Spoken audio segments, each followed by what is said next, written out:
genius. Happily for me, our grey matter is now less of a grey area. And when we return, I am but a pawn in the shadow of the king, the chess grandmaster, Garry Kasparov, and I meet the mind that unravelled DNA's double helix. Qatar Airways, taking you on a journey with Quest.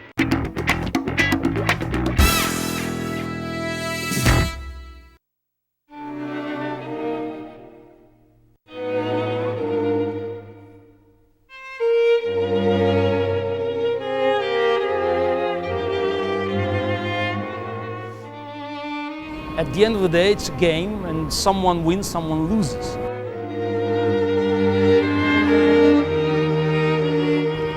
It's about what you can learn from the game, and it's a very rich game that has so many dimensions.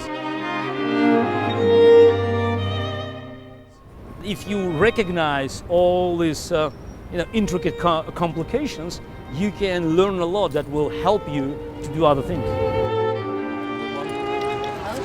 Chess. There are few games that can tax the mind and the intellect as much as this. Here in Washington Square Park, it's a place to watch people play chess with passion. I would join in, except the chessboard is foreign territory to me. I never learned the rules. That isn't stopping me, though, from meeting one of the greatest chess players of all time, Garry Kasparov.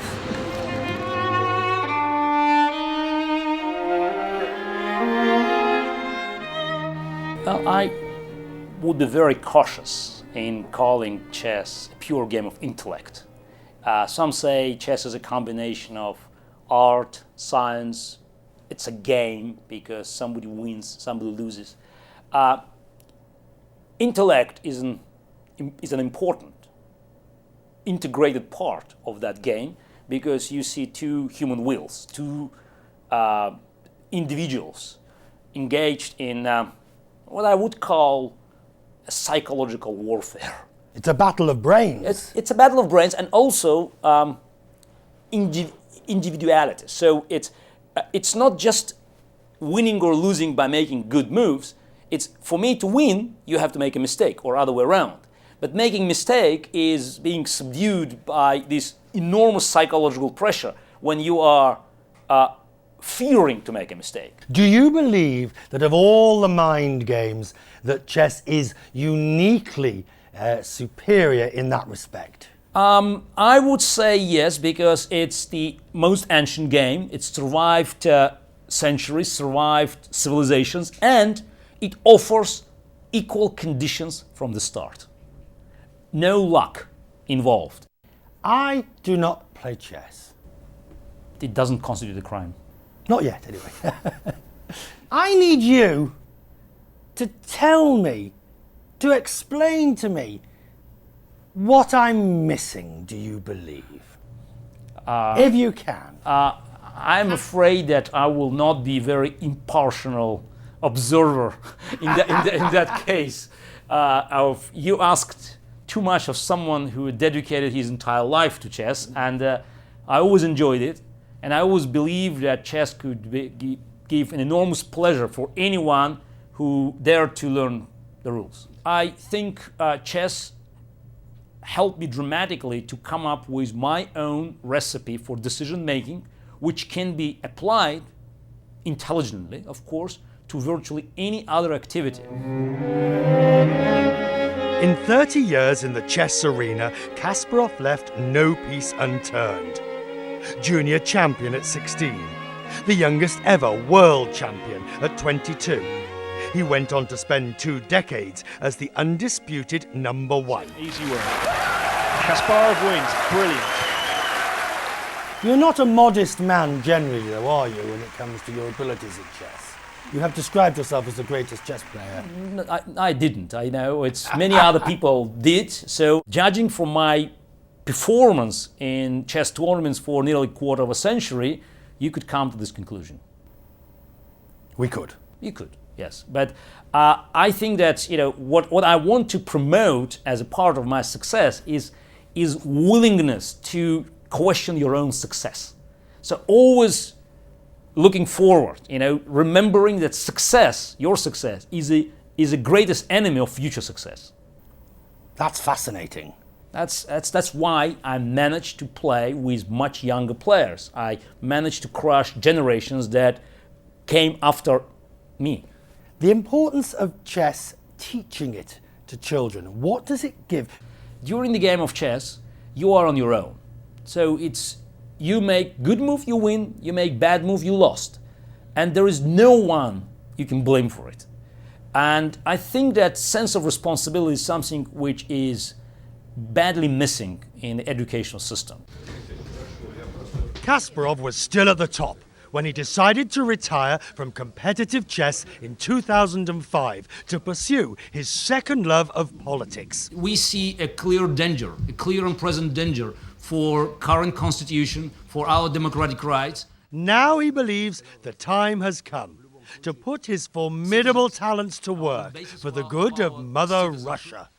I feel very passionate about my country. I have been defending the colors of the Soviet Union and then Russia for over 25 years. I feel my country is in danger now. I think the ruling regime is bringing into a disaster, and I have to do whatever I can to prevent it from happening. I'm not paranoid to think that my importance in Russian politics and Russian political scene is as powerful as in the world of chess. But as a very famous person who earned his reputation in the eyes of Russian people, I think I could convince many of them. I could encourage them to fight for our own future. First of all, you say your country is in trouble. In a big trouble. There will be many people who will say with oil at over $70 a barrel, the Russian economy is doing fine and Putin is on the right road. I can tell you, I insist, and I'm ready to take on anyone. Obviously, in Russia is impossible because television is under strict control of Kremlin and you can't discuss these things. But anyone who says otherwise, Russian regions are not receiving these benefits. So is President Putin a modern-day dictator? Obviously, Putin's regime is one of the most corrupt in the world. I would say that in Russia, we have quite a unique formula mixing Karl Marx and Adam Smith. All expenses are nationalized and profits are privatized. You are turning yourself into a very big target, aren't you? I'm a looming target for Putin's regime, yes, I know that. But I was always a looming target for my opposition. And you are prepared to run that risk? I think that I have to get involved because there are three options for a person of my caliber. One is to stay there doing nothing, impossible, leaving my own country or staying and fighting. Why should I leave the country? Do you wish to become the president of Russia? It's not in my agenda because I think that I have already accomplished something very important in my life.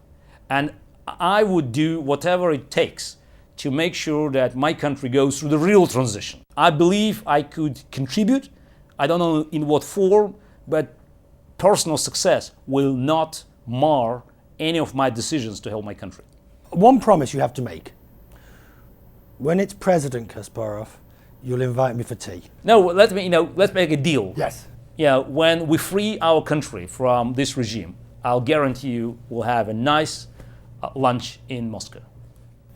Excellent. Thank you very much. Coming right up, an extraordinary mind